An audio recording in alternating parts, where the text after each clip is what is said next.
दाहिने हाथ को जोर लगाने वाले मुश्किल या कठिन कामों के लिए रखा गया था। बाएं हाथ को कोमल सौम्य कार्यों के लिए रखा गया था।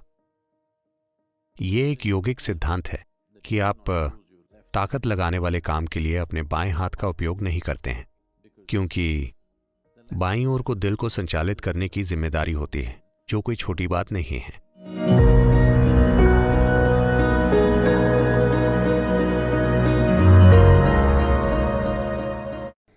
सद्गुरु, मैंने देखा है कि भारत में बाएं हाथ के खिलाफ एक तरह का पूर्वाग्रह है। ऐसा लगता है कि इसे एक तरह से हीन माना जाता है और इसके इस्तेमाल को दबाया जाता है। मैं जानना चाहूंगी कि इसका मूल कारण क्या है, और इसके अलावा मुझे पता है कि बायां हाथ मस्तिष्क के दाएं हिस्से से जुड़ा है, जो समग्र सोच और सहज ज्ञान और इस तरह की गतिविधि के लिए जिम्मेदार है।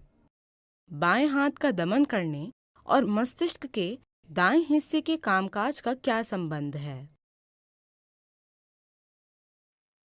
ये बाएं हाथ का दमन करने की बात नहीं है। अलग अलग हाथों के अलग अलग उपयोग हैं।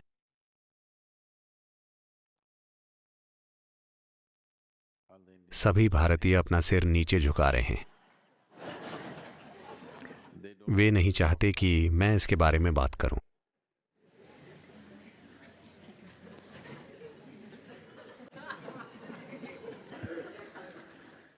और अतीत में बहुत शक्तिशाली कीटाणुनाशक मौजूद नहीं थे, तो बाएं हाथ को एक खास तरीके से इस्तेमाल किया जाता था।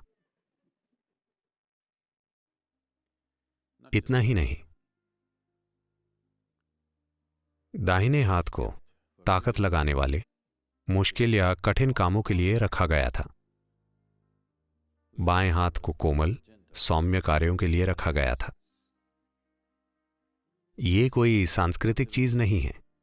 वैसे समय के साथ ये एक सांस्कृतिक चीज बन गई है।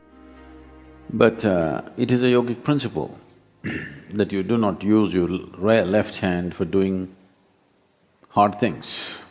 लेकिन ये एक योगिक सिद्धांत है कि आप अपने बाएं हाथ को कठिन काम करने के लिए इस्तेमाल नहीं करते हैं। ऐसा इसलिए है क्योंकि आपका दिल बाईं ओर है या दाईं ओर है? बाईं, आपकी बाईं तरफ है। बहुत कम ऐसे हैं जिनका दिल दाईं ओर होता है। आप उनमें से एक नहीं हैं। दिल का संचालन बाईं ओर होने के कारण अगर आप बाएं हाथ वाले हैं, अगर आप अपने बाएं हाथ का उपयोग अधिक कठिन, शारीरिक रूप से कठिन कार्यों के लिए कर रहे हैं,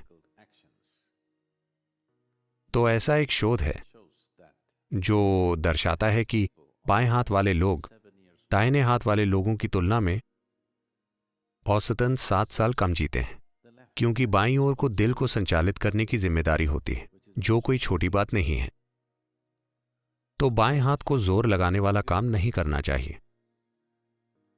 आपको ताकत और संतुलन के मामले में दोनों को संतुलित करना होगा, लेकिन सामान्य इस्तेमाल में उन सब कामों के लिए दाहिने हाथ का उपयोग करना सबसे अच्छा है जिसमें खास शारीरिक कठिनाई या ताकत शामिल होती है।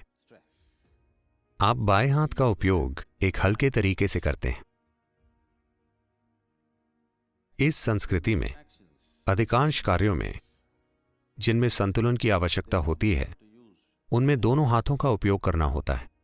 अगर आपको कुछ प्राप्त करना है, तो भारत में कोई भी इस तरह से अपना हाथ नहीं बढ़ाता। यह हमेशा ऐसे होता है। आपको दोनों हाथों का उपयोग करना चाहिए। अगर आप कुछ देना चाहते हैं, तो आप इस तरह नहीं देते, आप उसे अपने दोनों हाथों से देते हैं। तो जिस किसी चीज में संतुलन की आवश्यकता होती है, आप अपने दोनों हाथों का उपयोग करते हैं। ऐसी कोई भी चीज जिसमें शारीरिक रूप से कठिन कार्य की जरूरत होती है, आप सीधे हाथ का उपयोग करते हैं। कुछ दूसरे कार्यों के लिए आप बाएं हाथ का इस्तेमाल करते हैं। ये ऐसी समझ है जो शरीर को एक खास तरीके से देखकर आई है। अगर आप अपने बाएं हाथ का उपयोग करते हैं, तो आपका बायां या दाहिना मस्तिष्क सक्रिय नहीं होता। नहीं, ये वैसे काम नहीं करता, वरना सभी बाएं हाथ वालों का मस्तिष्क अपने उफान पर होता। जरूरी नहीं कि वैसा हो। ऊर्जा की दृष्टि से अगर आपका बायां हिस्सा अधिक सक्रिय है तो संभव है कि आपके मस्तिष्क का सहज ज्ञान आयाम सक्रिय हो जाए। ऐसा नहीं कि यह असंभव है, हम जानते हैं, और हमारे पास बाईं ओर के लिए बहुत सारी साधनाएं हैं। अगर आप देवी मंदिर गए हैं तो सब कुछ बाईं ओर है, क्योंकि आपके भीतर ये ईडा है, ये पिंगाला है, ये पुल्लिंग है, ये स्त्रीलिंग है। स्त्रैण को एक खास तरीके से संभाला जाना चाहिए और पौरुष को बहुत अलग तरीके से, क्योंकि पुरुष और स्त्री के मुख्य लक्षण मूल रूप से अलग हैं। ये इसका सवाल नहीं है कि ये, देखिए, लोगों के लिए सोचना बहुत अपरिपक्व है कि कौन सा बेहतर है। एक अपरिपक्व मन ही ये सोच सकता है कि कौन सा श्रेष्ठ है। ये श्रेष्ठता का सवाल नहीं है, ये एक अंतर है। अगर आप अंतर को नहीं पहचानते तो आप जीवन के प्रति संवेदनशील नहीं होंगे। अगर आप हर चीज को बराबर करने की कोशिश करते हैं तो जीवन के बारे में पूरी संवेदनशीलता चली जाएगी। आपको अंतर को पहचानना होगा, लेकिन जरूरी नहीं है ये अंतर एक भेदभाव की प्रक्रिया का रूप ले ले। अंतर अंतर होते हैं, इनकी प्रकृति भेदभाव की नहीं है। अभी पुरुषों को इस कुंड में जाने की अनुमति नहीं है, यह भेदभाव है, ये बस एक अंतर है। तो दाएं और बाएं को अलग अलग तरह से इस्तेमाल करते हैं। ऐसा नहीं है कि एक दूसरे से श्रेष्ठ है, वो अलग हैं और उन्हें अलग तरीकों से काम में लिया जाना चाहिए।